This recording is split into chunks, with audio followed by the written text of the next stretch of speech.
Good morning, everybody out there in YouTube land. This is Brian Henry, host of the 10 Cents Podcast. This is episode 94. It's episode 94. And let's get this thing cracking. Let's see who we got here with us today. Hey, Rick, Rob, joining the podcast live from the studio, or from his studio, I should say, office. Yeah, home for a little bit. Nice. Eddie P, Chong Sr., Mick, and of course, Spidey Lou. Spidey, we don't. You ain't changed your name to Top Gun yet? Yeah, Maverick. Goose. Well, Goose. One thing I will say, I was watching the credits of the first Top Gun, and the guy Sundown, he was the black dude. He didn't even get no credits at the end of the first one. Of course not. Of course not. That was not for us. It was not for us. Apparently, in the 80s, it wasn't, but I was still here for it. There was a Sundown? His name was Sundown too, by the way. Wasn't he like that co-pilot? He was a co-pilot when he lost Goose. Yeah. I remember that. Called him Sundown. He was a black dude. That's just wrong. Yes, sir. He was a black dude. I don't remember that at all. Sorry. Yeah. Maybe because I've seen it once. All right. Well, hey, let's start off this week. That was telling him you should have taken him. You should have taken him. Tom Cruise turns around. And he grabbed him when I am damn and ready. I'll take the shot when I'm ready. Yeah. What the fuck is we guys getting? are reliving 86 from the movie? Dude. Yeah, they're reliving 86. Yes, this is it. You got to see it, man. It's American propaganda at its finest. Are you serious? I'm out. I got the news for that. Okay. That shit ain't for us, Rick. I told you. Ultimate love story. If for us. You got to read between the lines and apply it that way. We're going to start off with some somber stuff here. Unfortunately, RIP to Ray Liotta, 67 years young, I guess you could say. Apparently died in his sleep while on location filming a new movie in the Dominican, I believe. That's where they said. And then I guess we can sort of touch base on it. It sounds like you guys wanted me to touch on it early. I had it in the second quarter, but another fucking school shooting, another unfortunate event occurred on Tuesday. 21 people lost their lives, 2 faculty, staff members, and 19 young elementary school students. Very sad state that we live in here in this country, that this continues to happen. So anybody want to touch base or hold off until the second quarter? I'll just say, before we shift gears from Ray Liotta, I just want to talk about how that one kind of hurt me, because I'm a big mob movie guy, and Ray Liotta is a big mob movie guy. So that one hurt a little bit. Yeah, Goodfellas, obviously, right? Probably his number one. Yeah, but probably that's his probably top his best. That's and probably his most best. Known for. And then he also played Shoeless Joe Jackson in Field of Dreams. Yeah, that's right. Yeah, I forgot about that. Yeah, if you build that's another movie I haven't seen. Okay. Did he really do any other gangster movies other than Goodfellas? Oh, he's been in a ton of them. I can't think of them off the top of my head. He's been. Well, he was also in the movie with Johnny Depp, Blow, where he played Johnny Depp's father. His dad. Yeah. Right. So, and in that role, he was good. So, he also played in Copland with Sylvester Stallone. Copland was good. Oh, that's right. Copland. I forgot about that one. And then one little side note with Ray Liotta, Mick and I were at a Lakers game, and I went to go take a piss, and I was peeing next to Ray Liotta in the bathroom. Nice. So that was cool. Nice. How big would it look like? How big was it? I ain't looking. Yo. I am not looking. See, I wouldn't even have put that with this group. I'd have just said I met him at the game. There you go. Right. Well, anything else, it's going to devolve from there. So you're right. Kobe for jumper, for sure. Yeah, you know what I'm saying? Yeah. Anteater or helmet? Oh man, Stop it, Eddie B. All right, let me bring this shit back. All right, reel it back in. I would love to say, you know what? Yeah, Ray Liotta, seeing him pass, does kind of suck because of the fact that he was able to provide us so much entertainment, and he, meant so much in that regard. Obviously, we don't know him past that.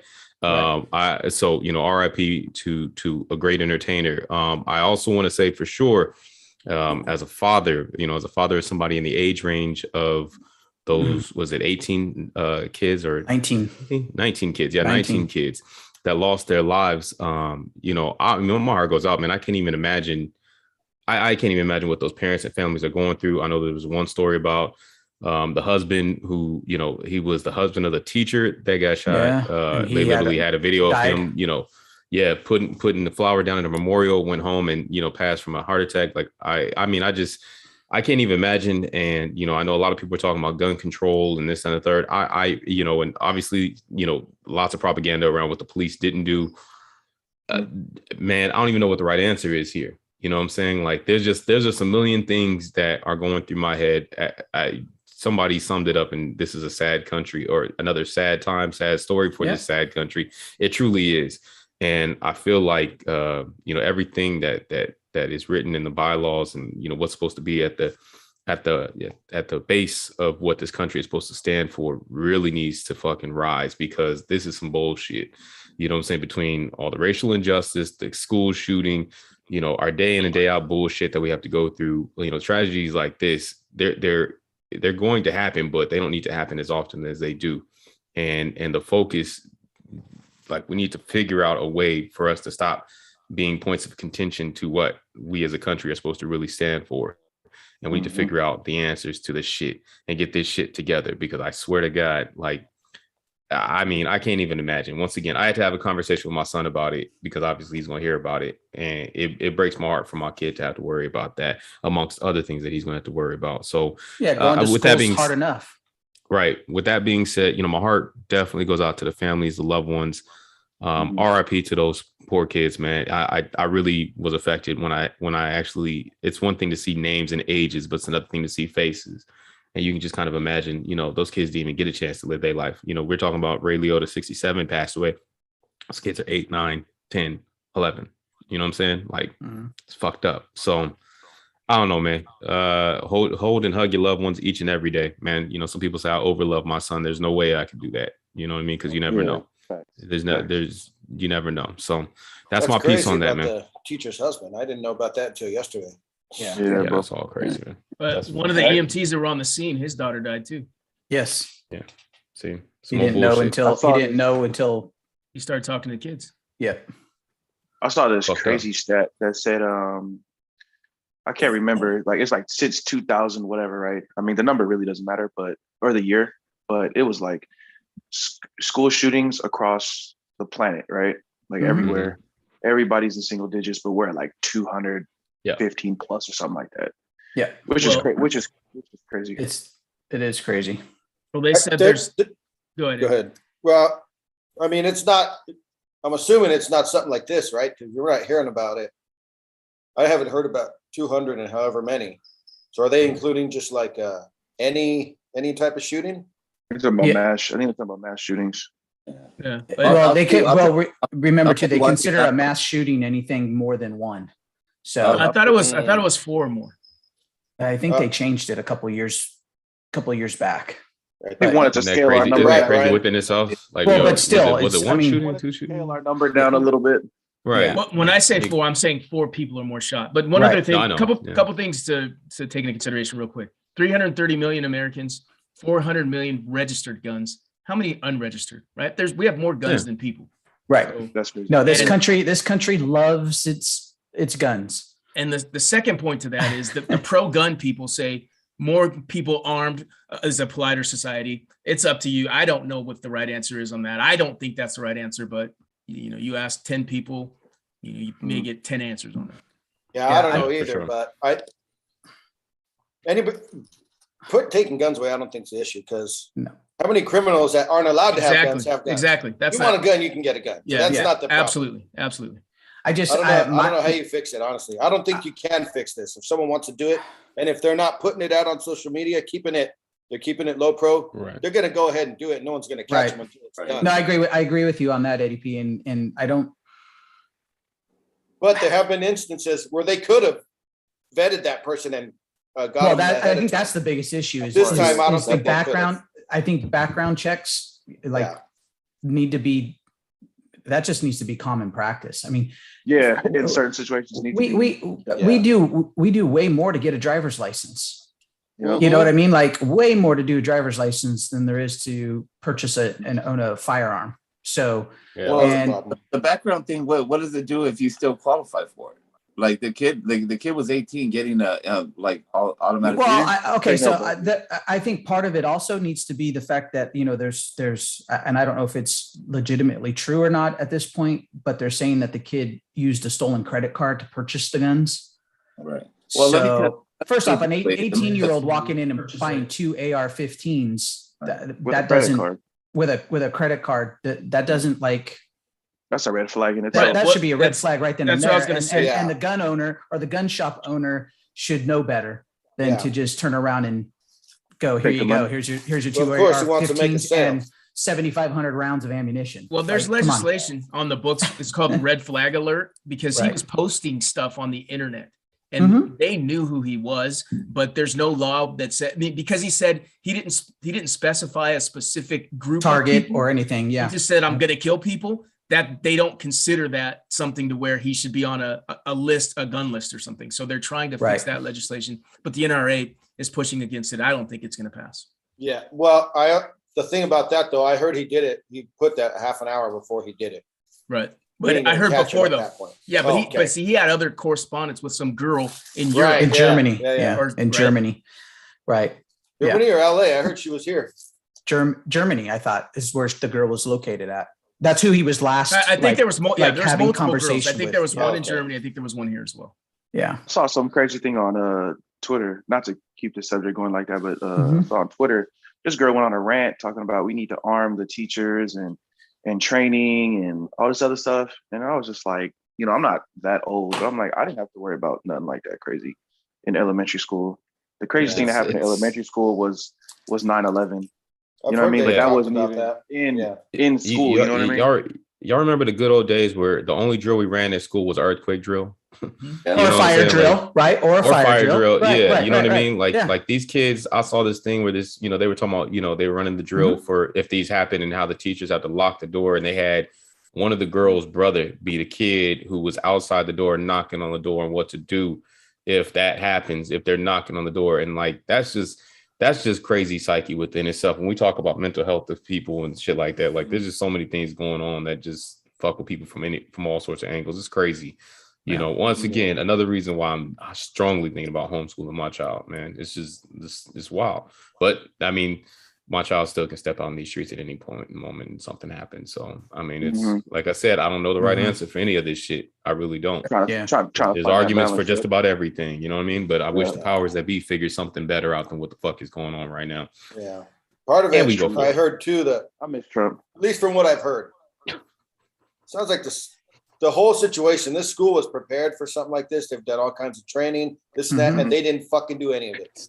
I'm not putting it on principal or anything, but I heard they were totally prepared, this school, for something like this. And they didn't do any of what I guess they learned or were trained in. And there was a teacher that propped the door open. So imagine being that. She propped the door. I don't know why. She's got to be killing herself right now. Right? Yeah. And that's how he got in.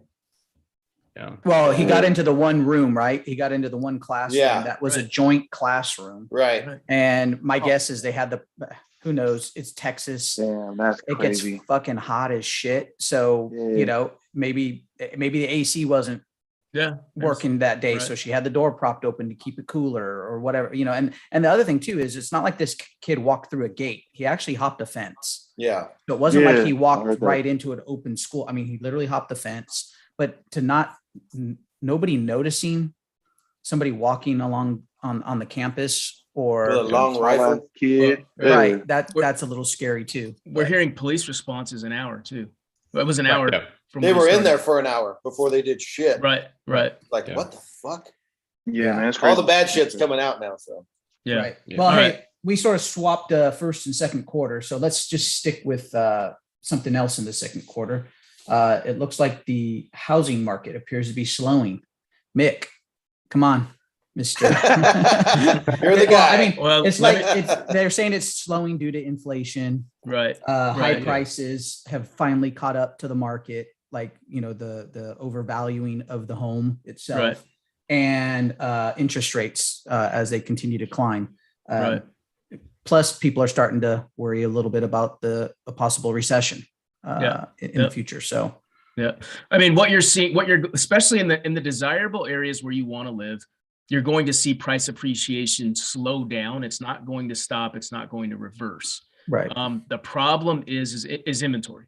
Until we get more inventory, people are going to sit it out, because the higher the interest rates go and the higher the prices go, it prices people out. You can't afford it. So what you'll see towards the end of this thing is right now, there's still 5 or 10 people bidding on a house. If the rates are supposed to go up another 1.5. So if they get to 7%, and I've seen 7% 30 years right now, you're going to see more of the 40-year product come out just to make things more affordable. But even still, you'll see like the competition from houses are going to go from like 5 people to 2 or 3 people. So you'll have a better chance, but it's going to be a lot more expensive. So if there's something that you want, my suggestion is to try to get it now, or I mean, you may have to wait until the next quote unquote bubble, because this isn't really a bubble like it was in 2008. Yeah. I heard the same thing too. My friend, ironically enough, for my Rams fans on here, Bobby Wagner's brother, his name is Robert. He's a great guy. Too. I'm sure Robert's a great guy. Just like his brother Bobby. Stop ball washing, Eddie P. Wait, his brother's name's Robert and his name's Bobby. I didn't want to say that, but yeah, Robert and Bobby, they really went out. Well, his name is George Foreman and all his kids. Yeah. Right. But his name is Robert. Robert Wagner. You can look up him on IG if you really want to. But he was telling me pretty much just what Germ was saying about the market too. And yeah, I just wanted to plug him real quick. Sorry, that's all I got really. Cool. Hey, he said. All right, he said the same thing. Thanks. I really wonder with everything going on the way that it is. I mean, look, I remember a couple of years ago, I used to laugh like in California and be like, yo, $4 something for gas, we there. You know what I'm saying? I paid $5 before I left, and I don't even know what it is right now. Almost 6. Almost 6. I mean, yeah. Oh, out there it's almost 6. Yeah. I've seen. You've seen 6. The median's like 610.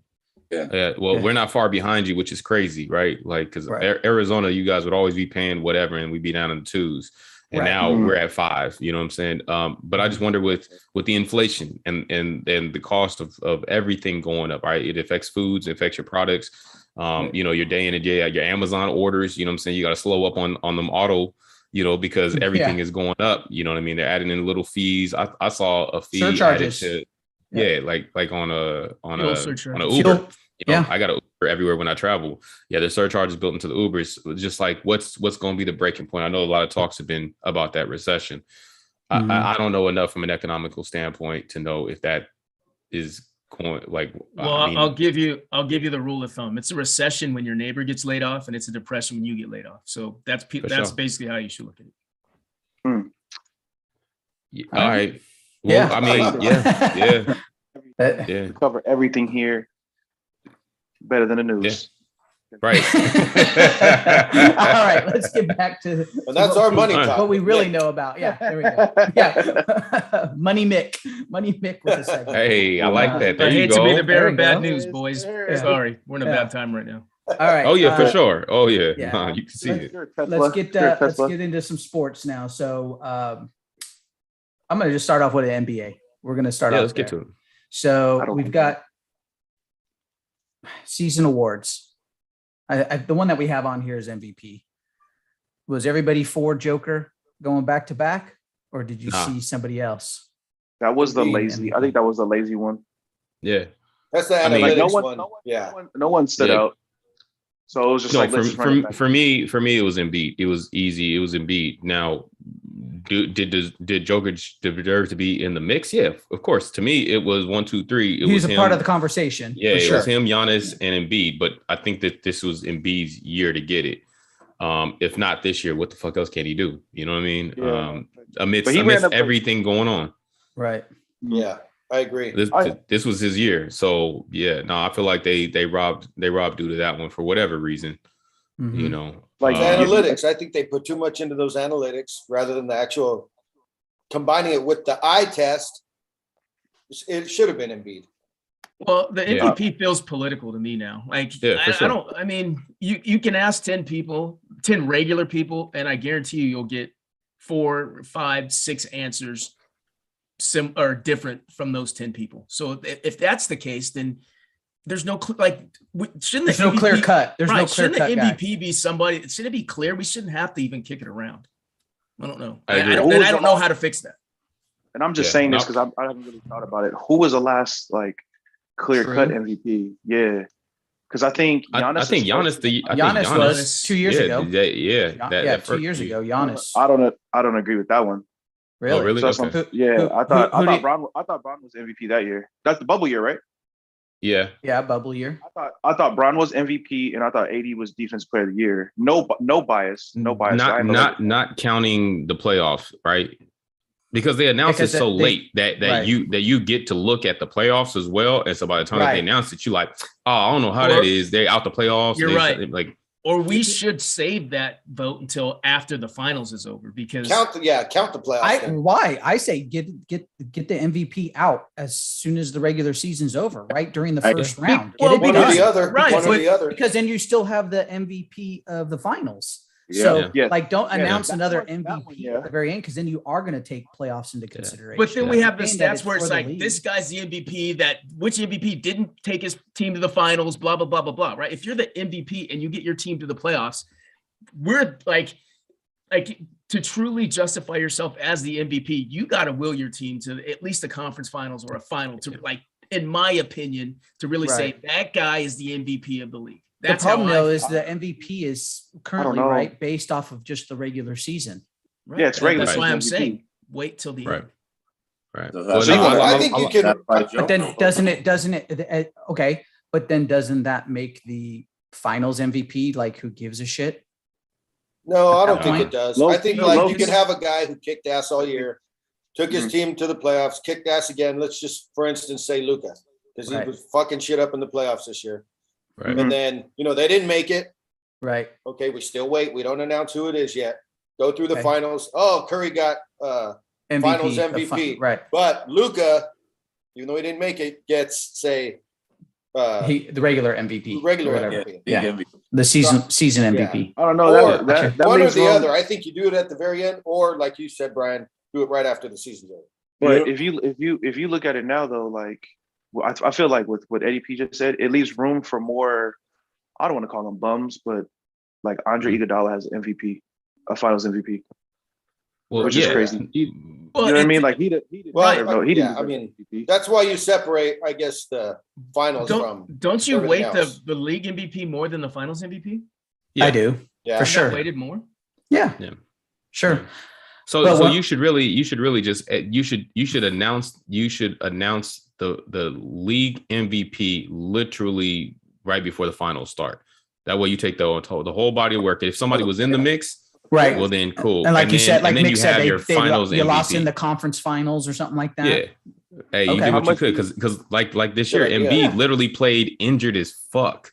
You know what I'm saying? In order to get his team where he got him, I mean, it just wasn't enough, and that's on coach. That's on Tobias Harris. That's on Danny Green. That's on, so many. That's on James Harden. I forgot he was even on the team. It's on James Harden. Yeah. You know what I mean? And then you have your finals MVP, which is what it is. You know what I mean? It's once again, we mirrored so many things after soccer. Like if you look at the way that soccer does things, like it's fine. There are a lot of trophies, but at least they make sense. Right. At the end of the year, there's a Ballon d'Or, which is the best player, period. Right. That's the equivalent to our MVP. Right. Right. It doesn't matter if you get an MVP or you get a man of the match of the, Champions League or this or Champions Cup or whatever. You know what I'm saying? Like this is the one. Right. Like that's how we should be doing it. The golden boot for the top scorer. Yeah. Golden boot is cool. We got a couple comments on the old YouTube here from one of our listeners. He says, and contributor. One, Chong is all biased. And then two, he says, can a player be MVP and not make the playoffs? And that's coming from Renee. Yeah. I don't think that should happen. I don't think it can. I don't think it should either. I don't know. They should be valuable to their team. And maybe that works out for contracts, you know what I mean? In terms of how they work that out contractually in terms of money and your compensation there. But I don't think you can be MVP of the league and not make it to the playoffs. I agree.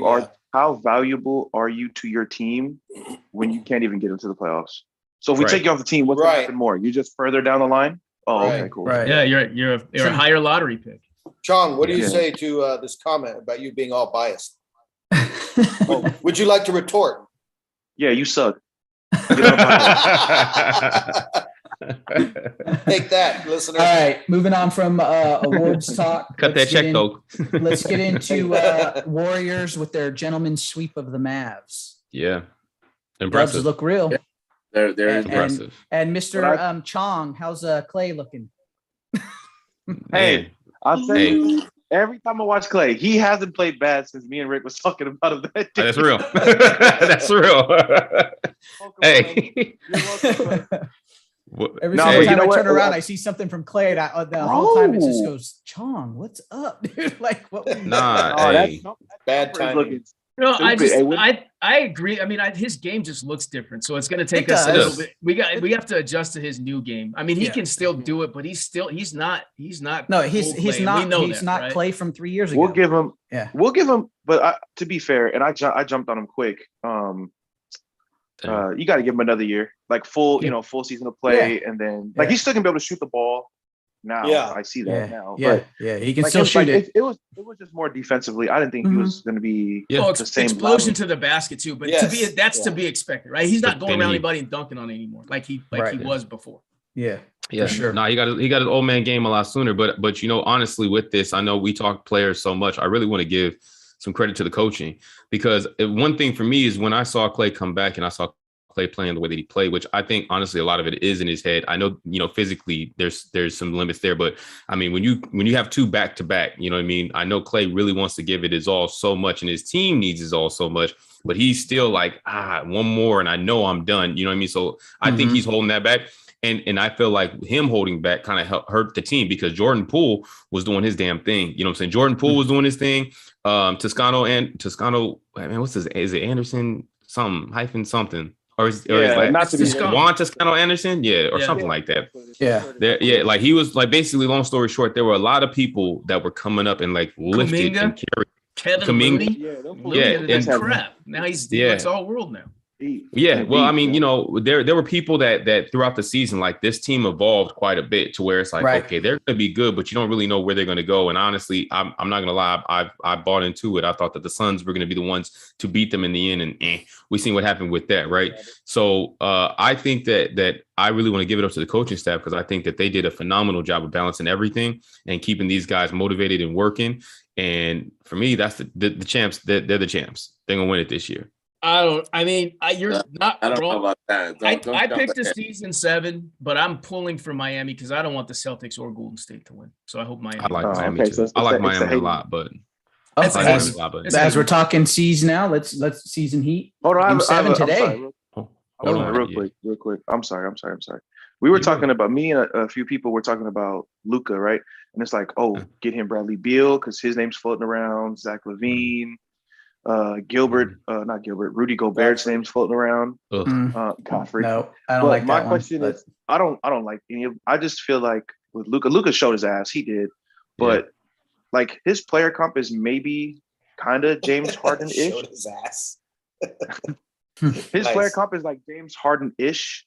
Yeah. So we know James Harden's style. Not even like, he's done now, but his style of play never equated to like real success. Are we looking at the European James Harden in a sense?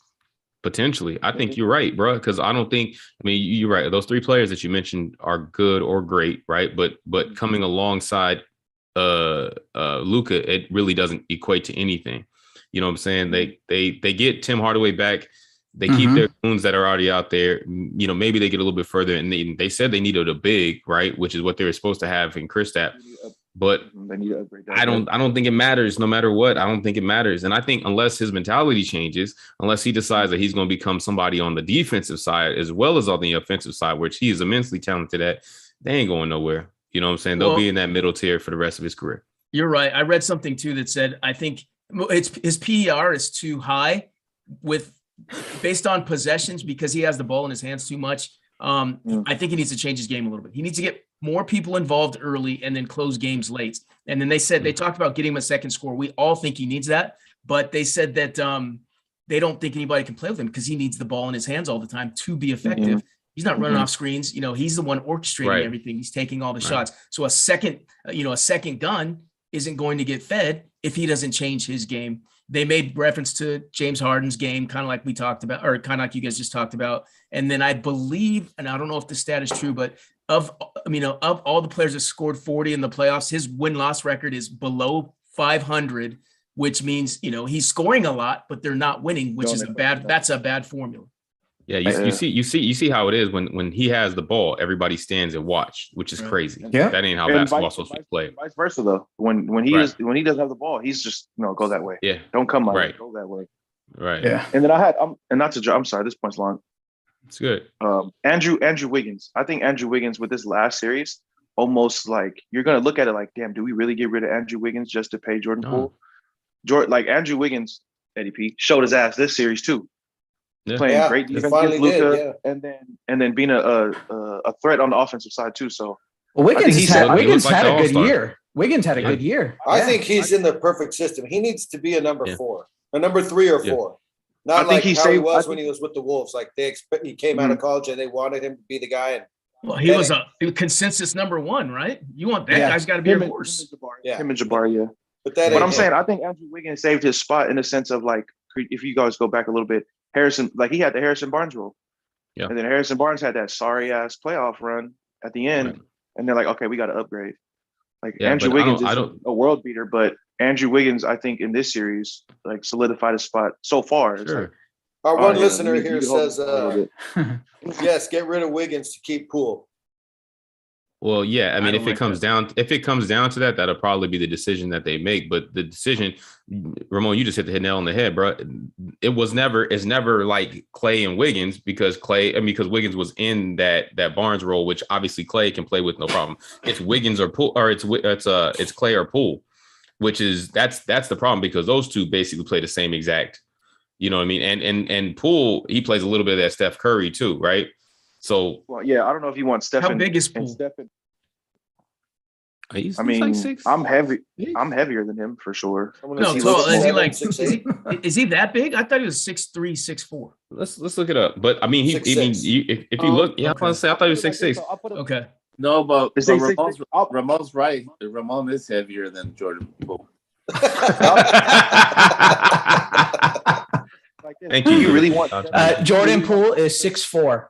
That's what I thought. That's going to be the deciding factor because the Dubs like to switch everything, and you need a 6'7", 6'6", and that's Wiggins. Wiggins is 6'7". Right. Wiggins is 6'7". But they also have their payroll is 179 million, so like 50 million over the cap. So that's another decision that they're going to have to make as well. Hey, send him to the Lakers. We'll take Poole. Hey, do you want? We will. Do you want Steph and Jordan Poole back there guarding your 1s and 2s?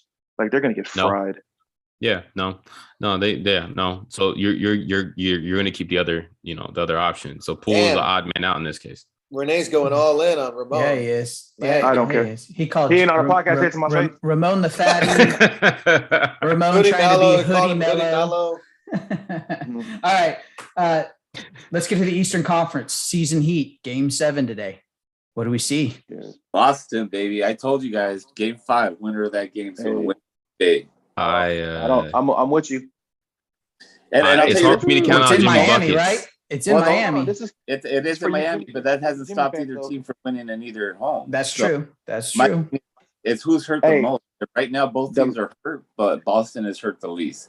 And the last time Jimmy went off, you don't see him the next game. And that's a fact. That is facts as well. I didn't want to say that out there. He gave it all for Game 6 to try to tie it up and keep him on. Is he going to have enough tonight? And he barely got it done. Got it done. Yes, well, I'm an analytics guy, and Celtics in Game 7 historically, their win percentage is well north of 700. So I have to take the Celtics. Mm-hmm. Yeah, but they lost. Did you see? You talk about stats. They lost their last. I think it's now 7 times that they had a chance to close out a series. Yeah, but that's not Game 7. We're talking about Game 7 now, player. We're talking about Game 7. Oh, okay. So we just breaking it down even further. Okay, I got it. Yeah. Well, just look, ask the Laker fans. How many Game 7s did we lose to the Celtics? Let's just start there. I don't even want to go there. I don't want to either. Talking about us right now. We talking about bullshit for. I'm talking about their ability to win Game 7s. That's all I'm talking about. And speaking of the Lakers, no, I'm just kidding. They won at the Lakers floor. They won a Game 7 at the Lakers floor. We don't want that. Lakers won a Game 7 too last time they played in the finals. That's true. But not the last time they were in the finals. Yeah, the last time they played each other in the finals. Last time they played the Celtics in the finals. Yes, Right, they won yeah. Game 7. All right. Well, I just hope it's a good game. I really do. I don't want to see a blowout. Well, because in this series they've said that basically the team who wins the most quarters, they're not like, if you really look at it with this series specifically, it's whoever wins the most quarters wins the game. Well, last game wasn't that bad. It was but the problem is like with the Mavs and the Warriors, right? You had a couple times where a team got such a large lead, but then couldn't finish it off. So like the Mavs, right? I mean, how many times were the Mavs up like 18, 19, 20, and then couldn't hold on to it? That bump it and jump it. So anyways, just one thing real quick about what you said, where the team that wins the most quarters wins the game. It just sounds elementary to me, but I understand the force beyond the trees within that stat, but it just sounds funny to me. No, I know it does, but literally though, you could literally win one quarter, but be up 20 and still lose the game because you lost the other quarters. Yeah. So, anyways, all right. Last thing on the NBA, apparently the Lakers have found their next head coach. He's a player's coach. Mr. Darvin Ham, coming over from being an assistant at the Bucks. Giannis will be a Laker. Giannis will be a Laker soon. Hey. I'm just playing. Hey, LeBron signed off on him. I guess I'm in. I mean, LeBron signed off on him because LeBron can control him. So, not necessarily. Maybe. I don't know about that, bro. I don't know about that one. I don't know. Phil Jackson needs to come back. I like it. I like it. You know what? Unpopular opinion. I like it. I look between the three that were available. I was leaning a little bit through the more three that were the Atkinson. finalists. Yeah, I was leaning a little bit more towards. I mean, between the three of them, Atkinson and Ham were the ones that I would have. What about Mark? I wanted the other Jackson. Stotts is a decent coach, but Mark Jackson for whatever reason didn't make it to the finalist pool, which was. But he didn't make it to the finalist pool for others either. I don't know why that is, and once again we can continue to break that down. But for the people that were in it, and just kind of looking at it, I like Darvin Ham. I like the fact that one, it's a new coach, it's an up and coming coach. We're gonna have somebody who has some pedigree. He's been doing this for 14 years as an assistant. And you look at what Boston's doing with Ime Udoka. He never did anything when he played either. You know what I'm saying? But he learned the game. He was under people. We talked about that a little bit last week. His name, is that what we talking about? Well, we talked about that a little bit last week too. Ime Udoka. I think you said it that the Nets are kicking themselves for not having Udoka. Oh yeah, no, he was. Yo, I mean, what you want me to say? He did win a championship in 2004 against us Lakers, but you know what I'm saying? Like other than that, he studied at the foot of Popovich too. Sorry, me touch. Yeah, no, he was you're on right. The Pistons? I didn't know that. Yeah, he was on the Pistons. He was on the bench. Some of the best coaches. I mean, at the end of the day, right? The best coaches don't necessarily. I mean, y'all remember when Magic Johnson was a head coach? Yeah. Mm-hmm. Well, that's easier for me to understand because Magic Johnson is a generational player, and things come easier for generational players. So he's like, well, I can do it. How come you can't do it? Well, because you're Magic Johnson and I'm a regular.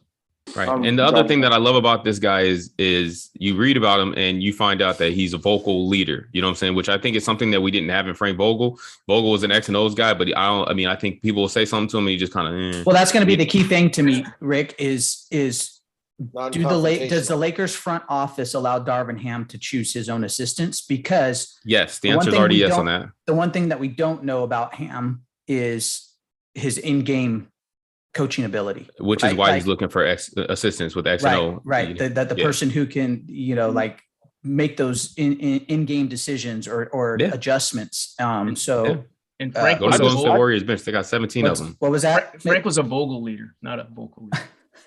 Sorry, that's a dad joke. Dad joke. Right. Hey, I'll be here all afternoon.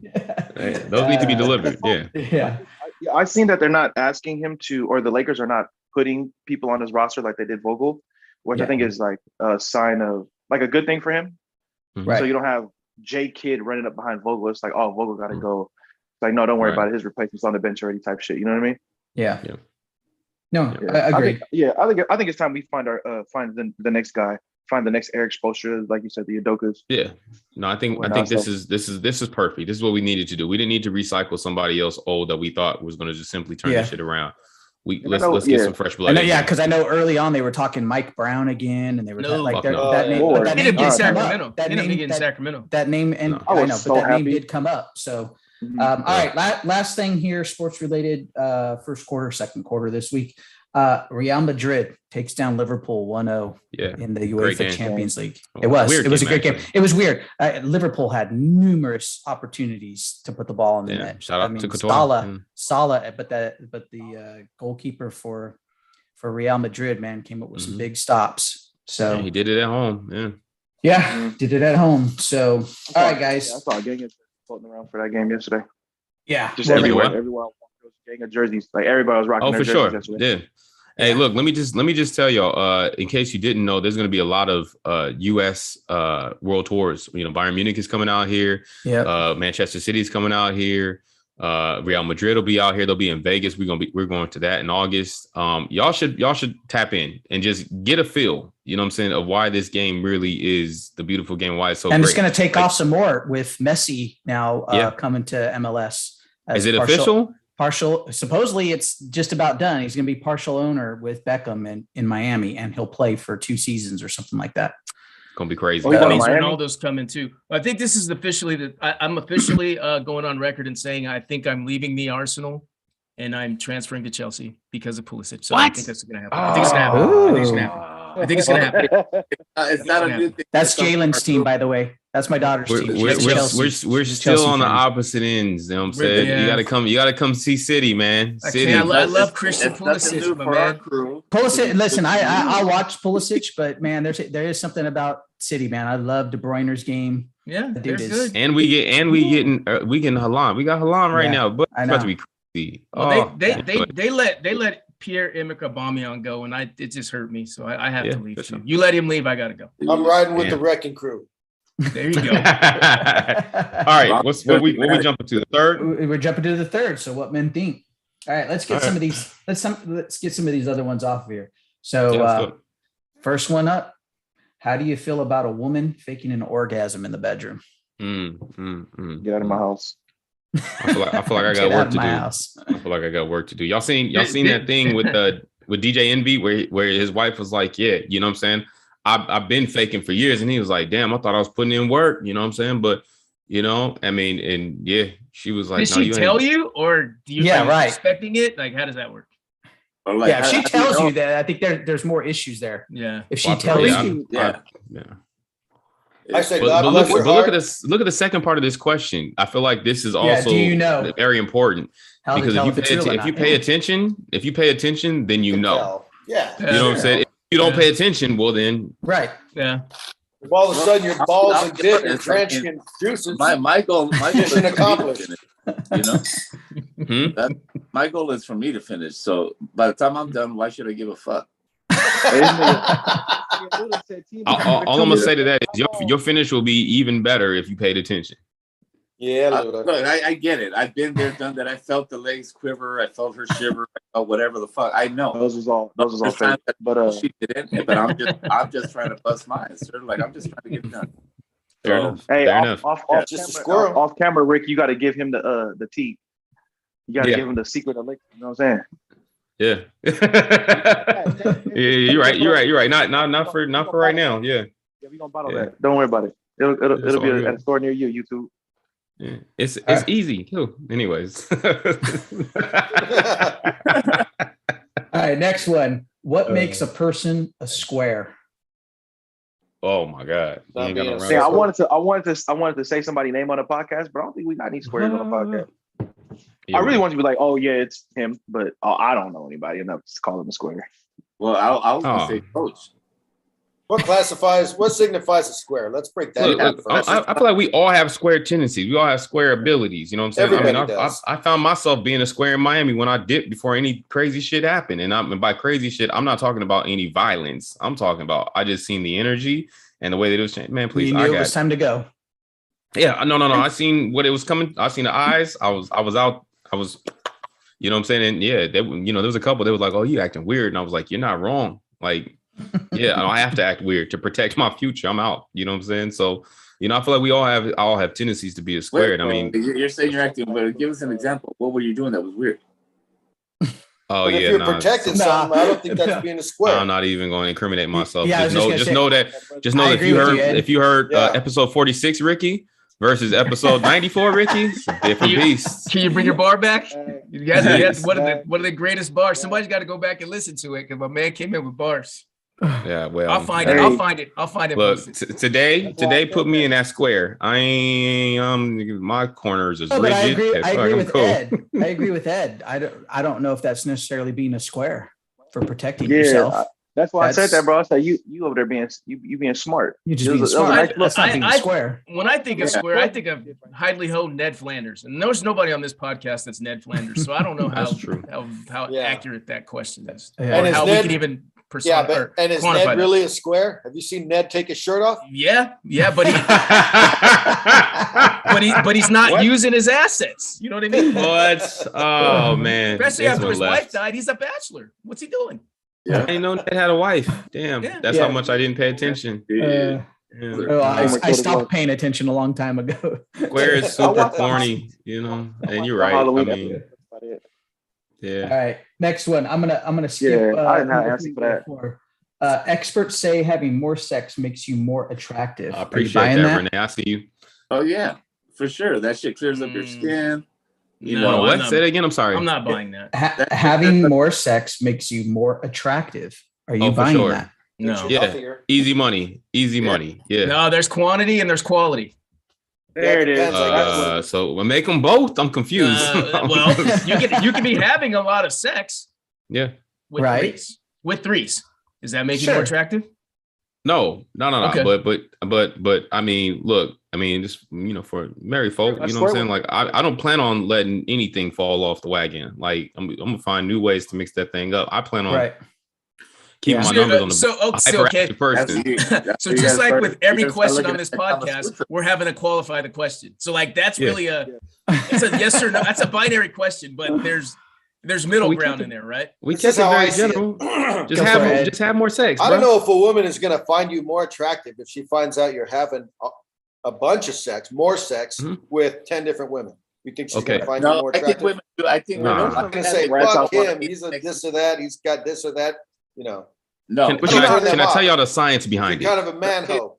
Women are like a circle, though, P. Going to the shopping store, if they want their man to still be on the item list where people want to get them, they don't want him to be back in the storage. Y'all know there's a science. So I would quantify this question and say going to the gym and getting all rocked up and yoked up will make you more attractive. That's what I would. Nah, you can do that. You can do that, right? But you could do that. But you could also, and I know guys like this. You could do that, but you could also be just a dude that has gym muscles and never gets pussy, and it shows in your demeanor. You know what I'm saying? And then a woman sees that and she knows what it is. Like, especially these days, it's like tattoos. Everybody's got them, right? Your average person probably has a decent build and some tattoos, but that doesn't make him appealing to these women. It's a science. They can smell it like a dog smells fear. If you get it and you get it often, your confidence is on a certain level. You're not out here like this. You know what I'm saying? Your neck ain't broken. You're chill. So you laid back. You're cool, man. They definitely look at that. And that's definitely more attractive. Also, I mean, come on, y'all. Look, your skin's good. You know what I'm saying? Your hair is solid. It's nice and luscious. All the stuff you're saying, I ain't got none of that. So I'm glad I'll just say because you need to have more sex, baby. Yeah, you know what I'm saying? Throw a little of that juice on it one of the times. You know what I'm saying? That shit clears shit up. No, look, when you get my age, you just try to make sure your numbers are right for every physical that you got to go to on a yearly basis. Keep your numbers right. You keep your numbers right. You have more sex. It keeps your blood pressure low. It keeps your blood pressure keeps everything moving. And let me take some notes over here. Works your core. Luda was leading. Hey man, oh my god. Hey, you want to talk about losing calories? Y'all talking about going to the gym? Y'all understand how much calories you lose in kissing? All that. You know what I mean? Like, come on. Hey, what we need to do, Rick, we need to have a female on here to really describe big dick energy. Oh, and what it really is. Versus energy. Because the squares on there will tell you like, oh, big dick energy is like, oh, it is what it says, but it's not the case. It's not the case. It's not the case. There's a reason these guys you look at it like, oh, he's a star. Look at this guy. Sounds like Rick and Papa Chong need a 30-minute podcast on how to, what is it? I can. And Renee too, because Renee out here. Yeah, you got to get a hits podcast to try to get all the rest of us to help us. I'm going to church after this. I ain't looking at nobody's podcast. All right. All I'm saying is health as well. What you're thinking, Papa Chong. That's all. Luda started to lead us into the next one, which is still leading with experts here saying men need to ejaculate at least 21 times a month. That's a crazy number, but why not? I mean, nuts. I never, you know what? No I see what you did there. Brian. I see what you did there. I see what you did there. Yeah. Hey, look. June 1st, I'm gonna keep a tally on it. I'm gonna keep a tally on it. I'm just curious because I know what makes me the happiest, and you for sure. Well, I heard, and I don't know how true it is, that it helps with the prostate. And if that's the case, then that's the argument that I'm gonna make. Once again, you know what I'm saying? It's all like you're taking it back because we're getting so much closer and closer to the half-century mark. Right. See, when I hear this information, I have to apply it practically to my life and my situation. Let me just tell you like this. I work with a bunch of dudes. I'm not going to name anybody in particular, but I work with a bunch of dudes that at the end of the day, I'm one of the older ones on the team, right? But everywhere we go, who do you think they think is the youngest? I'm just saying, put the energy. Well, there's that and some other things. I'm just saying, put the energy where you're supposed to. Okay. Don't just think you need to get that 24-hour fitness. Okay, it's 24-hour fitness. You got to bottle up. You got to bottle up that energy, Rick Rob. It's bottling. Trust me. Renee just chimed in on this one too, saying that's why he's got strong forearms. And probably a healthy prostate if things shake out correctly. He wilding. Shake out. All right, moving on, guys. Hey, that's funny. Rick, you brought it up a little bit before we got started here. What are you listening to this week? Oh my God. Come on, man. Throw it out there. Come on, bro. This Kung Fu Kenny, I don't care what anybody says. This Kendrick album is the best album that I've heard in like the past 2 years. It's on repeat. I played it for my son one time. I mean, thank God I'm glad he came up with the edited version. But I played it for my son one time. He already on everything. He already knows.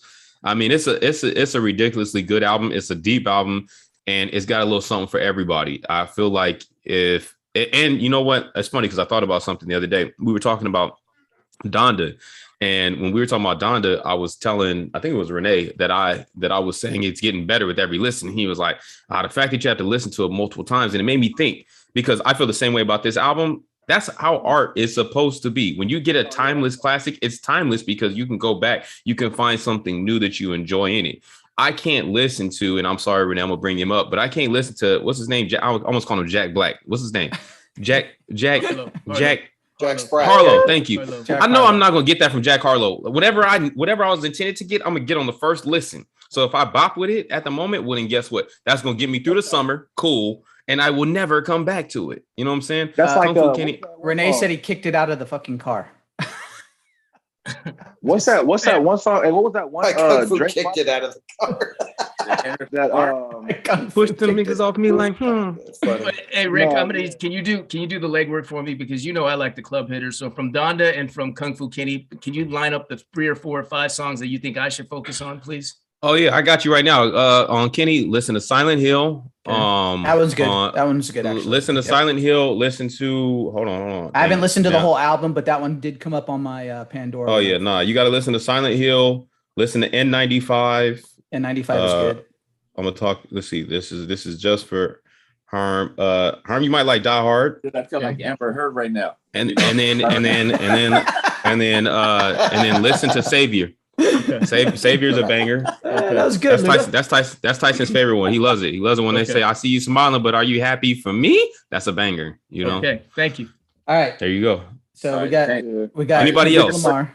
Keep it pushing. I'm listening to the last Future album right now. I haven't made it to Kung Fu Kenny yet. I have to. Like you said, Rick, that's facts though. There's hundreds and hundreds of songs where you're just like, "Hey, this song low-key sucks," and then it comes back again. You're like, "Oh shit, hold on now." And then you run it again, So I'm running through Future's album a second time, and then I'll make my way to Kung Fu in a minute. Yeah. Yeah, don't let the internet tell you what's good. You know, I know I had a friend tell me some shit like that, and I get it. There's plenty of people out there that wait for the internet to be like, yo, this song is it, and then they start bumping it. You know, listen to the music the way you listen to. I know I listen to it with a different type of lens, and that's fine. You know, I'll say one of the things that I've enjoyed that we've started to do when we get together as a group, like me and Mick and Rob and Dwayne out here and all that, is when we go around and everybody has to pick a song. You pick the next song and listen to it, and then you start to really hear, like, Rob's always got like something sort of new, right? Yeah. Like just something, and then I got one in the, like, something just came and played one day on Pandora, and I played it for everybody one day, and people were like, I don't know, I think it's just the beat for me. Let me see if I can find it's a I don't know if y'all heard a Room Full of Mirrors. By who? Isn't that like No, that's the name of the group, A Room Full of have Mirrors. one. that's like those motels? And the name of the song is Whoa. You're stupid, P. It's I'm gonna put that on here right now. Sex Room. I got you. it's a group of guys. One of them actually sounds a little bit like Kendrick, like just the tone of his voice and everything. But anyways, it was just one that I came on when I was in the gym one day. I was like, damn. So I saved it, type thing. It's like the one that I use when I'm getting stretched, ready to get going. So getting that butt stretched. Banging. You say I knew it. Wowzer. I knew it. You can't say shit around here. I know. All right. Next one, movies. Obviously, a couple of you went and saw it already. Go ahead, throw it out there. Go see Maverick. If you're an American, go see Maverick. If you're not, don't. Oh, kiss my ass with that right there. You're a white American. You're a white American. Fuck out of here, bro. Okay, let me rephrase that. If you like American propaganda, go see it. If you don't, don't go see it. That's crazy. Hit me with the NRA statement. If you was American, motherfucker, boy. I forgot. This group's politically charged. I forgot. Doctor out of here, out, ladies and gentlemen. Yeah, it's Doctor out there. Strange. Marvel, you know, check it out. Yeah, I definitely want to see the Doctor Strange. Stranger Things. I was about to say I started Stranger Things last night and I fell asleep because I'm still on East Coast time. But yeah, oh man, it's good. It looks good. This season seems to be creepier. I just got past the first 2 episodes. That's what I heard. I'm liking it. Season of The Flight Attendant. Tune in with your girl. What? You touted that's the HBO Max shit with a what's Tune in with your girl. Tune in with your girl. Kelly Cuoco. Flight Attendant. Second season. Yeah. Hey, Cat Williams got a new thing out. Anybody see that yet? I meant to watch it on the flight and fell asleep. Nope. Oh, stand-up special? Yeah. No, but did you see his interview? No. With talking about the Illuminati and whatnot? It's crazy. No. Is it? Yeah, it's crazy. He was like, why do you think I'm getting? He was like, why do you think I'm getting that? And I know there's no other. I don't know if there's any other Star Wars fans on here, but Disney Plus just had Obi-Wan Kenobi. Yeah, I did see that. We're gonna tap into that. First two episodes came out. I haven't watched it yet. I'm gonna tune into it. And then I've meant to do it because I know a lot of people have watched it or a lot of people were into it, and I forgot to do the recording this weekend. But regular Paramount channel played all 4 seasons of Yellowstone back to back. Damn.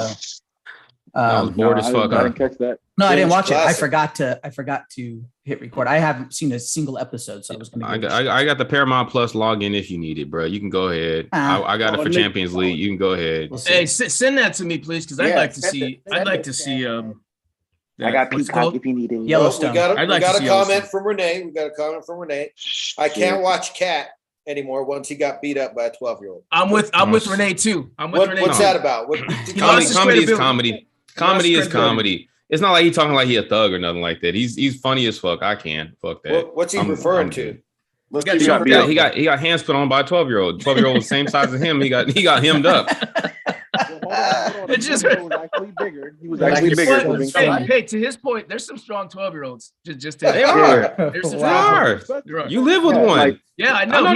He already tried to muscle me up. So yes, I agree. Well, he's 13 now, but it is. Yeah. Hey, man. Yeah. All right. Moving on. Let's get into fourth quarter. Dwayne got a big 12-year-old. Yeah, he does. Yeah, he does too. Shit. Yeah. That's what I'm saying. Yo, these 12-year-olds is built differently. That don't mean nothing to me. Right, don't pick fights with nobody you don't know their age. There you go. First one. Great advice. Bump it or dump it, fourth quarter. Tommy Pham from the Cincinnati Reds. Will Smith slapped Jock Peterson. Yeah, that's weird. Over a fantasy football dispute. That's weird. Why are we slapping people? I don't get it. What happened? Prior to a game, the Reds were playing the Giants. And Tommy Pham, I guess, approached Jock Peterson, and Will Smith slapped him. You know, they're in a fantasy football. They were together, Excuse me. He got out like after the 5th week or something because there was a bunch of dialogue. And then they had a dispute, and it's over. It's over a bunch of money too.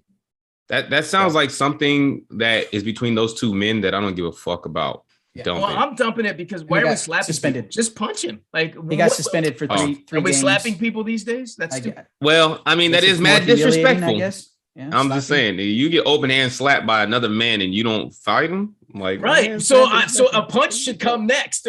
There should be a punch within one of that sequence within 2 of the hits from that, in my opinion. Right. Once again, as I said, I don't give a fuck. I did see it happen, and he did. He caught. He ate it, and then he didn't. And that was it.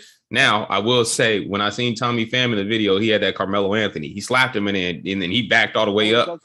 Yeah, he did. He backed up. So I don't know if he just ducked up because he was getting ready to leave anyway, and he slapped him on the way out. Like, nigga, now I'll see you later. Slap, bitch. Say something. And he was like, backing up anyways. But it's still nothing about that looks. Got suspended for 3 games, and now he's complaining about losing paycheck money, and it's like, well, you better win the fantasy league, sucker.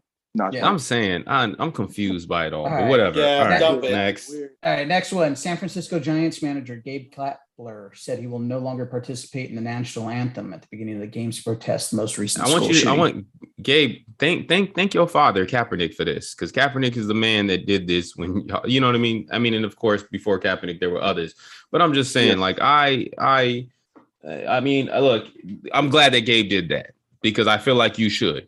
Screw it. You know what I'm saying? Once again, there's a lot of people talking and there's only so much. I mean, we said it at the beginning. We don't know what the right answer is, but if that's how you feel, that's what America's about. You should have the freedom to do that. You're not doing anything malicious. Manager for the Giants. I seen that too from Bleacher. So, all right. I say dump it. I think that's fucking dumb. Taking a knee for that. I say don't take a knee and support the fact that we need to fix this shit. Well, that's what he's trying to do. That's his idea of support. I guess. I don't begrudge anyone either way. I'm never going to kneel during the national anthem, but that's just my personal thing. But if anybody wants to do it, I don't begrudge them from doing it. All right, next one. Kaepernick has positive workout for the Raiders. You see anything happening? I don't. You know what? I'm good that they're giving him a shot, but they don't have to give him a contract. You know what I mean? So like. No, they don't have to give anyone a contract. Yeah, the whole point is for let's give him a shot, to see if he has it, and if we want him, we'll take him. If not, we won't. But the Raiders have been always the ones to do that, to be the ones to start shit off and do whatever. So it's possible, maybe. But would Kaepernick take a backup role? I think at this point he just wants to be back in the NFL. And honestly, I think the Raiders make the most sense because think about who their backups are currently. Yeah, why not have someone who can still fling it? I mean, all indications are that he was throwing the ball very well. Didn't really lose a step. All that. He was throwing the ball. He was throwing the ball well to people that weren't being defended, though, sir. Like but that's how they do every single workout, anyways. Look at the backups in the league right now, bro.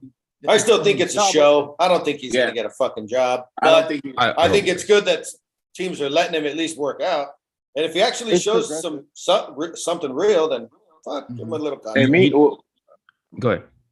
No, I would say, well, 2 things. One, I think I said in the meeting though, like even if I was a GM or I'm an Eagles fan, sign this fool to a little non-guaranteed joint, right?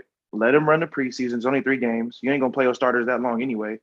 Let's see if bro has gas. Yeah. If he has gas, cool. And if he doesn't, like you could really just put this shit to bed because the NFL not going to get no negative, no backlash for him playing a preseason game. You know what I mean? If the NFL is worried about their bottom dollar, if he plays a game and a half during the preseason, then you can put look, he stinks. Okay, now we don't have to worry about Kaepernick and anything to do with him anymore. real quick, I know you got something, Rick. Real quick, I'm just gonna get in and get out real quick. Football is the ultimate meritocracy. And if he can play, it'll be vetted out with these workouts. So I don't really think that this is a big story other than the fact that it's Colin Kaepernick. If this was any other guy, right, you know, he's coming in, he's trying out for the team. I like the fact that he's getting a shot because we all know he was blackballed. Here's his chance to try to make a roster. Right. Yep. Yeah, I agree. And Ramon, that was good. Go ahead. You got something else? Well, I'll say there's some teams that like you'll sit there and look at their starters and you might debate like, is he better than Sam Darnold? Maybe. Is he better than Drew Lock? Is he better than Drew Lock? Is he better than the dude in Houston? Not to disrespect my man in Houston. No, problem is he's 34 also. There's people out there that's like you can. Yeah, and he hasn't taken a live snap in 7 years. Right. Yeah. The speed of the game is something that you have to take into consideration also. Right. And that's why my thought process is, okay, they brought him in for a workout. Great. What's the next step? And what Ramon said is the next step. If somebody's willing to give him a shot, you sign him, like you said, to a non-guarantee. You bring him in for the first, month of OTAs and all that kind of stuff, and put him on the field. Get him into if he even makes it to a preseason game. There's a chance he can get cut before that, right? If even other to that point, players they have beat him out, then so be it, right? But they have joint practices now. Right. That's live. Right. That's live. Do that. Exactly. Yeah, you'll see it. They do a lot of joint practices now that there is only 3 preseason games. I think we talked about that when everybody was getting hurt in Baltimore last year. Yeah. Like might just move that. Let them be more joint practices and let everybody else play the preseason the guys that are really trying to make the roster. Who actually need exactly. And wasn't there another team or two that gave him a only Seattle. Also? Only Seattle did. Yeah, well, so with that, y'all know what happened with Seattle, right? No. It's the exact thing that I feel like that I was going to bring up that should happen for the Raiders. The reason that Seattle reportedly didn't happen is because they were worried that he was going to be too big of a locker room presence and he was going to overshadow some of the existing leaders, i.e. Russell Wilson and things of that nature, meaning that there'd be too many people that were like, yo, they really, admire this dude. And, it would just break up with the chemistry. I feel like that was a silly reason, but I feel like for that reason alone is why, or for that reason in a major way is a reason why the Raiders should bring him in. Think of everything that happened last year with the Raiders. They're in Las Vegas. This is a place where a lot of young men come in and they lose their mind. We know this, just from going to Vegas ourselves, Vegas takes a toll on people. I feel like a presence like Colin Kaepernick, a sound mind, somebody who could be a mentor can help on that end. We look at kind of to Ramon's point, how many people are in the NFL and are employed right now, not even as starters, but as backups or backups to backups that hold a clipboard and bring Gatorade and really bring no real value to the team whatsoever. Colin Kaepernick can bring value to your franchise from many different levels, even if he never sees the dang field. And I feel like you work it out to the point. He's not like he's strapped for cash or anything like that. This isn't a money move. You know what I'm saying? I mean, throughout all the stuff that has happened, he has found ways to gain revenue in other ways. I know people feel some sort of way about that, but the man has to earn a living. I don't feel no sort of way about it. So this isn't about money for him. It's bigger than that. And I feel like in that regard, a team like the Raiders should definitely bring him in. That guy can still throw that thing. Even if the game is too fast, all you need to do is give Carr a little bit of rest, maybe in the preseason or some of these practice, help him out because he still has a mind for it, right? And then help out these young dudes as well, mentor them up, help them thrive and build and be better. You know what I'm saying? So I feel like Colin Kaepernick, I feel like the next step is definitely the Raiders should sign him, put him on the roster, figure it out, and let's move forward with this. Who's their backups right now? Like exactly backup A, backup B. Yeah, it's not randoms. It's real. It's the same people. It's the same. It's the same backups from the Patriots. For a reason, so let's give them some respect. What are their names? Not A and B. You know their name? We just said it. You were talking over it. Chase Garbers, Nick Mullins, and Jarrett Stidham.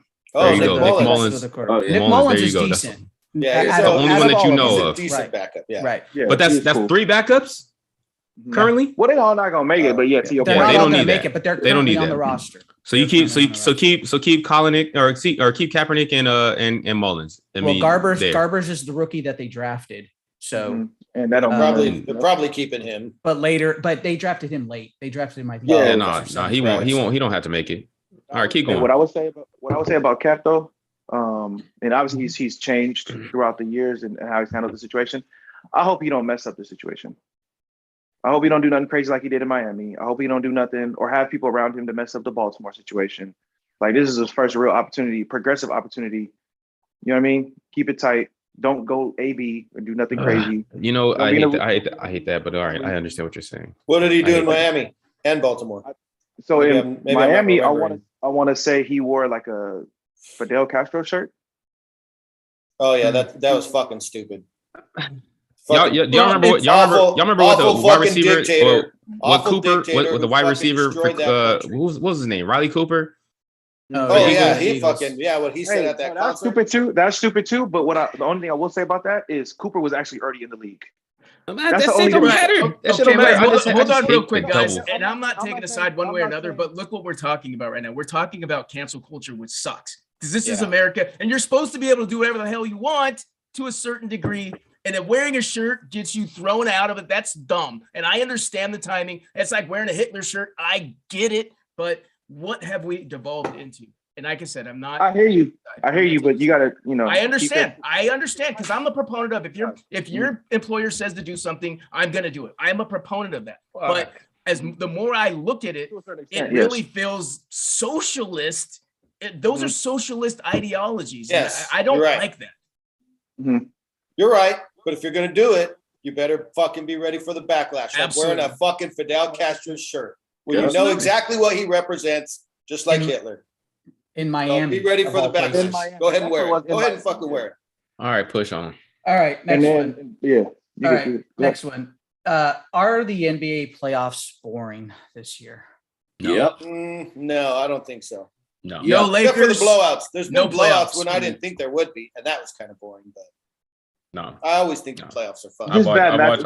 I watched just about every game that I could. No, I didn't. Yeah, but you're one of those. You're one of those few people, Rick, like that literally watches every freaking NBA game. I mean, you're turning into a Charlotte Hornets game on a Tuesday night or Wednesday night, right? Yeah, but I'm just saying, but that you're an all-in type of person. You're right? a purist, right? Yeah, Yeah, that's fair. But to the regular guy, so I guess to people that are very busy, who have a limited amount of time, have a limited amount of time. To me, right now, the playoffs are boring.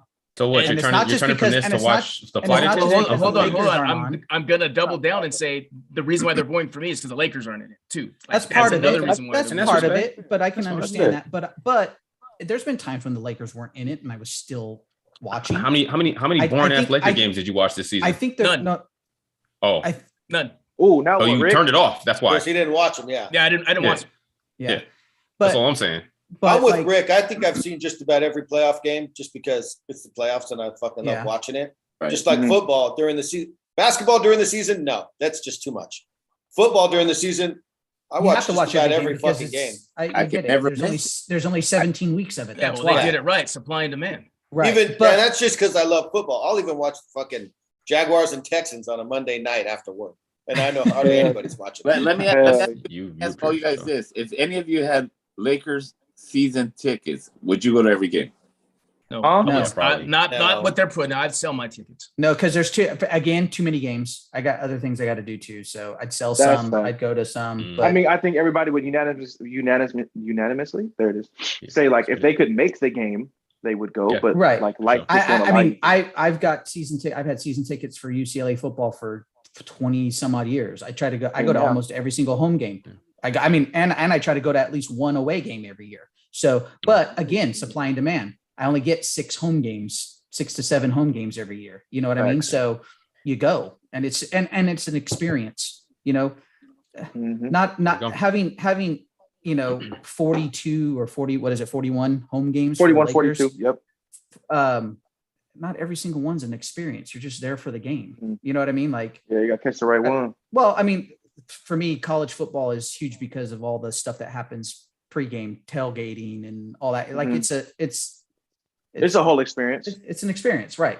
So, but with that being said, the playoffs to me are a little this year seem a little boring, and I think it's because of some of the blowouts.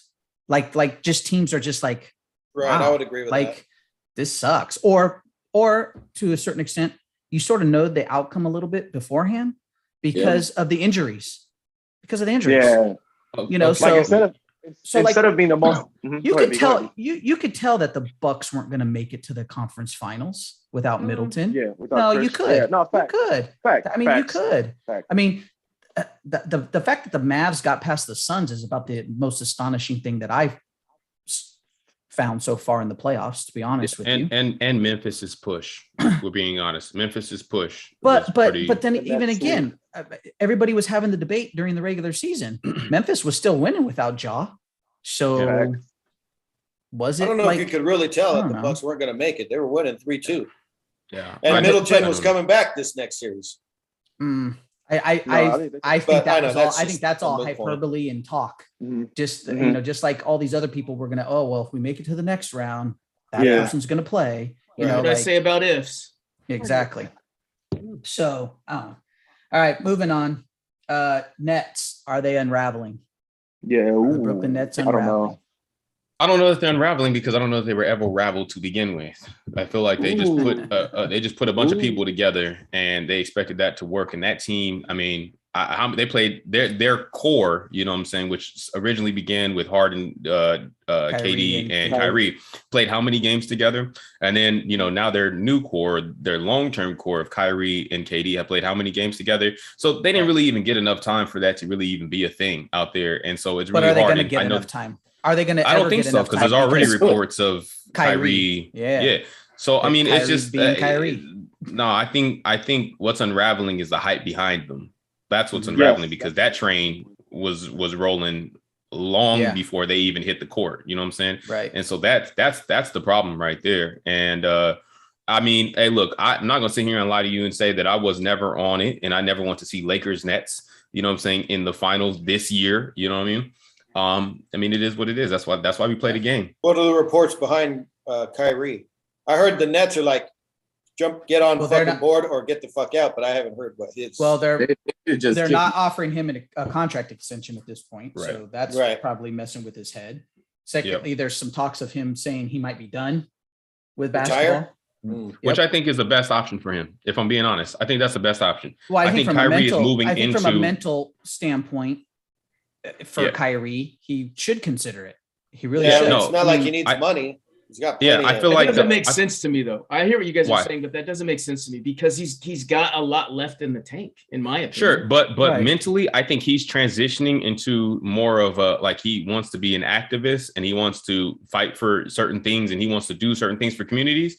And I feel like the stuff that's happening on the basketball court is messing with that. So people aren't looking at what he's doing behind the scenes and what he's doing to help communities and the positive stuff that he's actually doing because they're so focused on, well, Kyrie doesn't want to get the vaccination or the vaccine and he doesn't want to do this and he doesn't want to do that. And it's taking away from what he's doing in whole. I mean, you can see it's weighing on him. I mean, look at his hair. My man is already graying up and he's 28.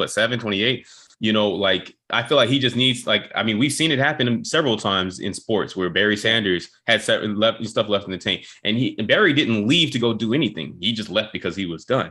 You know what I mean? The game needs Kyrie more than Kyrie needs the game, period. He's already got his platform. He's already done it. That's what I was going to ask you then. So in your opinion, do you think Kyrie's legacy doesn't care as much to him as it does to everybody else? On the court? Yes. No. Okay. All right. He's worried about what beyond the game, in my opinion. And I respect that. My bad. Did y'all listen to his interview on I Am Athlete? No. Mm-hmm. It's pretty it gives you an insight, right? Because Kyrie never really talked about much. Just besides, the vaccine's my choice type thing, right? Right. That's probably the details you get into it. But if you listen to the interview, I kind of stopped liking Kyrie because of the distractions that it caused. Not that he was being a direct distraction. Well, leaving your team for a couple of weeks and not telling anybody, that's kind of crazy. But just listen. I would say listen to it, and then it kind of brings you back in just a little bit as far as Kyrie the person, and then indirectly Kyrie the basketball player. Because I've seen something crazy. I was gonna say to the Nets unraveling.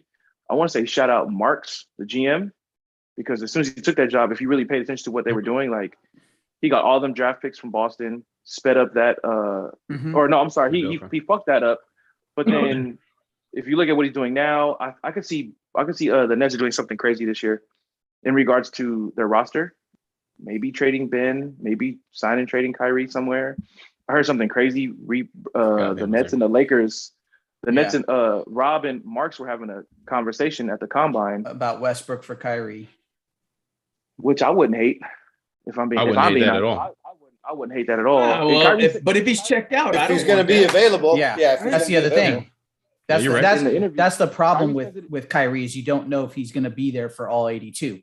Right. Well, Kyrie said even if his health is there, but maybe the mental's not. Go ahead. What'd you say, Ramon? Well, Kyrie said in the interview, like when I was younger and I was, growing into where I'm trying to get to now, he's like, yeah, I fucked that up in Cleveland. Yeah. Like we could have had at least 4 or 5 more, but you know, it was a very immature of me and stuff like that. So Right. So hearing that and then hearing that Rob and Marks were at the combine, talking about that, it gives you a false sense of hope. I mean, it really doesn't mean anything. Right. But it'd be, for the Lakers, for the Nets, it'd be interesting. Okay. Yeah, I think that it'd be good. Kyrie on the court when he plays is crazy, and I don't care what anybody says. He's top 3 in my opinion in terms of at that position, and just his ability. Kyrie, only person that can stop Kyrie is Kyrie. Right. Now, if his mentals ain't there, then all right, you know what I mean, and we let it be. And I respect the man off the court. You know what I'm saying? I know he's said some stuff. Hell, we all do. You know what I mean? But I respect what I've seen that he does, and I'm sure after listening to that, I mean, I might find a new reason to respect him. So, I hope the man figures it out. The only thing I can't stand that Kyrie says off the court is that it's a flat earth. That's the only thing. Yeah, I mean, that was weird, but that's fine. It says some wacky there was probably shit, something more to that. I never looked into that to get more context, but too, not to sound like anything, but the ability that LeBron has to absorb media and kind of, you know what I mean? And then bringing in Kyrie, who wants to do his thing, LeBron being there, being the, media sponge that he is, it might be able to take that, like just basically you're running it back in Cleveland. I mean, from Cleveland to LA, where it's like everything's on Bron's shoulders versus Kyrie, the media distraction. Not saying he is, but what could be. Yeah. The only thing though is you're bringing him to a larger media market too. You got to think about the difference between Cleveland and an LA. But New York, you know what I'm saying? No, I get it. No, I know. New York, I know. For sure. Right. I hear you. But you're also, but if he came here also, remember what the expectations are when you put on purple and gold. He needs to be here for one. That's the number one expectation. Yeah. And he really has no leverage at this point. Yeah. Other than retiring, of course. I mean, that's his choice. But he has no leverage to call shots, demand money, this or that after the way. That's a good point. That's a great point. All right, moving on. Is Ezekiel Elliott a top 5 running back? I'll tell you, as a Dallas Cowboy fan, no. I don't think so. I'm a Cowboys fan, and no. I don't know. It was they added on. Oh, I think we were talking about Gurley in some capacity. All of the wear and tear. Type thing. Yeah. But and I think it kind of turned to Zeke somehow, some way. That's from what I vaguely remember. But I was talking to Renee about it, and I know Zeke. Correct me if I'm wrong. He's led the league in rushing 2 of his first 3 years. Yeah, which is how long ago? But that was like 6 years ago. Yeah, but I've been saying since, like, you can see it even in that, like, the second year you kind of looked at it, it's like, damn, his numbers are kind of dipping. In the third year, he's still big as I think he's a top 10 at least. Well, yeah, top 10 and top 5 are top apart. 10 and exactly. I was just gonna say the same thing. You would say he's top 10 right now? I would say so. I don't know if he's top 10 right now either. I don't know if he's top 10 either, honestly. Earlier, right? And I said, I don't know, a while back, I think Derrick, this is going to happen to Derrick Henry too, because of the physical nature, the way that he runs the ball and the amount of carries. He's not going to be Derrick Henry. There's a big difference between there's a big difference though between Zeke and Derrick Henry. Derrick Henry puts in the time to keep his physique and his body right, whereas Zeke is going off to Cabo and doing tequila all weekend and that kind of like there's a major difference. I mean, there was just a video that was posted the other day that shows Derrick Henry running the hill and he was looking fast. Right. Jesus. No, you're right. You're making right. Cuts up that hill. I was just like, whoa. Your knees, you're right. Like their workouts are night and day in the way that they prep. Yes. So I'm just taking Zeke out of it at this point. What my point is, at some point, it's going to catch up. The amount of care, the physicality that Derrick Henry runs with is going to shorten his ability to be an elite back.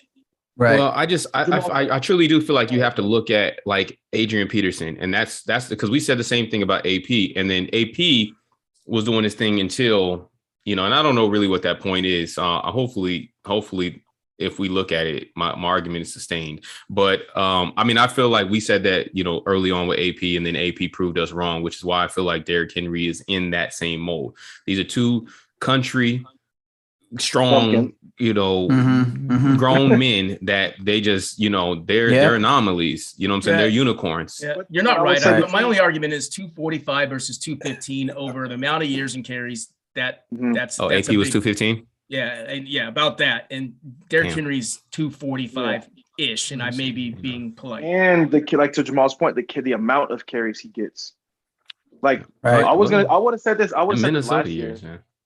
I would have said this last year that they're going to run him into the ground, and you need to be a more diverse passing attack. But then you just traded AJ Brown, thank you, and then you picked up Treylon Burks. Like you have no real number one. I like Robert Woods, but I don't know if he's dominating the passing game to take the load off of Derrick Henry as much. Right. Because Derrick Henry's a slow starter, and then he gets better as the game progresses. Yeah. But that's the carry, 18, 19? And then he starts going off. You know what I mean?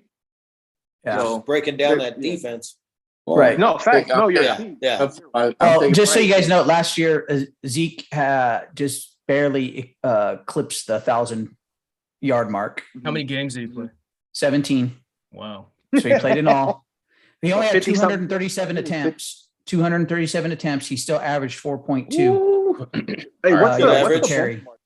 What's the benchmark? Like, what's a good, solid amount of carries where you're not like, okay, now you're killing him. Now you're DeMarco Murray him. I think 20 carries. I think 20 carries. Can I run these AP Derrick Henry comparisons real quick? Sure. Yeah, sure. Do their first 5 years, okay? First five, 1, 2, 3, 4, you don't 5, need 6. to. I'm sorry. 6 years. Why? Because Derrick Henry split carries his first couple years. Oh, did he? Okay, so then fine. The most productive. So let me take out. He was sharing. He was sharing carries with bum ass Lindell White. All right, but let me just so games 89 and 86. The first number I'm listing is AP. Okay, so 89, 86, right? Game started 82 to 55, right? That's kind of your point right there with Derrick Henry, right? 55 points. Rushing attempts 1,700 to 1,400, right? Rushing yards 8,800 to 67. So once again, your first 2 years, right? Right. But hold on, what was the one that I wanted to see? Okay, so the rushing attempts per game, AP was at 19, Derrick Henry's at 16. So we're talking about running people to the ground, right? The average is crazy. Pass targets, I forgot AP was very used in that pass game, especially early on, whereas Derrick Henry not so much. 249 to 125, receptions 177 to 94, receiving yards 1,500 to 846, yards per reception, actually about even. I didn't realize that, 8.69. Oh, damn, and touches. Passing threats. Like you swung on the pill, but they weren't, you know what I mean? They're not old Le'Veon. I got lost in translation with your stats, Rick. Well, what I'm trying to say is that both when you're saying the workload, like, I mean, they were essentially doing the same thing. And I might be asking too much math right now, but could you do the math where he was like a starter? What does carries look like as a starter? Yeah. What year would that have been his main? Because I got from 2016 to 2020. Third year? Third. All right. Year, I think. Okay, so third year. That's fine. Yeah, you can look at his attempts. When his attempts jumped, that's probably when he first started to being the guy. Hold on. Show individual values. Yeah. By the way, Zeke finished 7th in rushing last year. With barely over 1,000 yards? Mm-hmm. So if you look at that ought to show you how much rushing is not utilized anymore. It's a passing league. Going to say that if you got to look at all the rushing leaders, and it's not nothing crazy. No, the only one was Chubb, not Chubb. Sorry, Taylor. Jonathan Taylor. If he's averaging 4 yards a carry, that's not terrible. Yeah, because the benchmark's what, 3.5?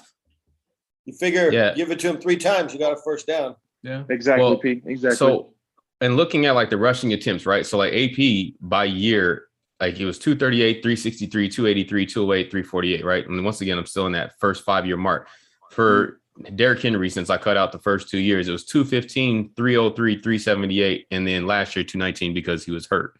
Okay, like it really wasn't too crazy. I mean, when these guys were workhorses at their top, they were in that 350 plus mark. Yeah, really. Well, and that's why I asked, because I don't know. Just so you know, Jonathan Taylor had 332 last season. Yeah, And the only other thing to your point, Rick, you're not wrong. And none of us have a crystal ball. My only other thing is genetics, right? Yeah. That genetics and luck play a big part. Like if your body's just built better to sustain that stuff, and we don't know yet. But how many games did AP miss? Like I think that's the only other thing I'd like to see. How many games AP missed due to injury versus Derrick Henry? Like I think that's the only other metric we're missing. Right. Yeah. I think AP missed one significant injury was that ACL tear. Right. Yeah. And it came back and almost broke the single season rushing record, but which is absolutely insane, right? He came back early. He came back early. You know what I'm saying? Yeah. I mean, once again, that speaks to genetics. To me. Genetics, yeah, for sure. Genetics, that boy's an animal. Yeah. Oh well, then shit. Cam Akers tore his Achilles. Oh shit! You know what that means? You know what I'm saying? I feel like that's this a Herschel Walker, AP, Derrick Henry. You know what I'm saying? Like Cam that's Earl Cam Akers and Earl Campbell, Otis Anderson, Earl Campbell. There you go.